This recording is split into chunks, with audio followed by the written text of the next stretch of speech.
পারস্য উপসাগরে একটি মার্কিন যুদ্ধজাহাজ ডেকে রাখা একটি বিমানের ডানায় জমে আছে ধুলো। কেউ আঙ্গুল দিয়ে লিখে রেখেছে, be a good guy and do what Israel tells you to. Operation এপিস্টেন fury, all this for the holy land. আন্তর্জাতিক নিরাপত্তা বিশ্লেষক ত্রিতা পার্সি এই ছবি প্রকাশ করে লিখেছেন, এই অনুভূতিগুলো নতুন, অথবা এত খোলামেলাভাবে প্রকাশ করার ইচ্ছাটা নতুন।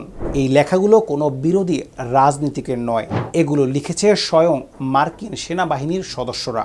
আজকের ভিডিওতে আপনি জানতে পারবেন এই যুদ্ধ কিভাবে শুরু হয়েছিল, তারপর জানবেন সেই ড্রোনের ধুলোয় লেখা বার্তার পুরো গল্প। এরপর দেখবেন 1000% বেশি যুদ্ধ প্রত্যাখ্যানের সংখ্যাতাত্ত্বিক চিত্র। তারপর জাহাজে আসল অবস্থা ও সিনেটরদের প্রতিক্রিয়া। সবশেষে এই ভেতরের বিদ্রোহ কোথায় নিয়ে যাচ্ছে বর্তমান আমেরিকা ইরান যুদ্ধকে। 28 ফেব্রুয়ারি 2026-এ আমেরিকা ও ইসরায়েল যৌথ বিমান হামলায় ইরানের সর্বোচ্চ নেতা আলী খামেনি সহ শীর্ষ সামরিক কমান্ডারদের হত্যা করা হয়। ইরান পাল্টা আঘাত করে ইসরায়েলে, মার্কিন ঘাঁটিতে এবং আরব দেশগুলোতে মিসাইল ও ড্রোন হামলা চালিয়ে হরমুজ প্রণালী বন্ধ করে দেওয়া হয়। তেলের দাম আকাশ ছোঁয়া হয়। আমেরিকা 3টি বিমানবাহী রণতরী, 82তম এয়ারবোর্ন, 101তম এয়ারবোর্ন এবং ডেল্টা ফোর্স সহ বিশাল সামরিক বাহিনী মধ্যপ্রাচ্যে পাঠায়। ত্রিতা পার্সি একজন সেনা সদস্যদের কথা উদ্ধৃতি করেছেন, মিডিয়ার মানুষেরা বোঝেন না, এই অভিযানের পেছনে কোনো মনোবল নেই। অনির্দিষ্টকালের জন্য অবাঞ্ছিত জায়গায় মোতায়েন থাকা মানুষদের জন্য এটা বিশাল পার্থক্য তৈরি করে। পার্সির নিজস্ব সিদ্ধান্ত, যখন একটি যুদ্ধের পেছনে কোনো মনোবল থাকে না, তখন জেতার মানে হয় শুধু এটা শেষ করা। Center on concerts and war এর নির্বাহী পরিচালক মাইক প্রিন্সার জানিয়েছেন, ইরান যুদ্ধ শুরু হওয়ার প্রথম মাসে মার্কিন সেনাদের মধ্যে বিবেকী আপত্তিকারী হওয়ায় আবেদন করেছে 1000%। কুইকার হাউস মার্চের প্রথম 2 সপ্তাহে 212টি কল পেয়েছে, যা স্বাভাবিক একটি পুরো মাসের সমান। জিআই রাইটস হটলাইনের লাইন ভেঙে পড়েছে অতিরিক্ত কলে।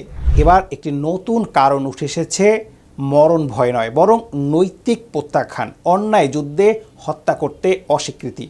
একজন রিজার্ভিস্ট বলেছেন, আমি সেনা সদস্যদের মুখে শুনেছি, আমরা ইসরায়েলের জন্য মরতে চাই না, আমরা রাজনৈতিক পদাতিক হতে চাই না।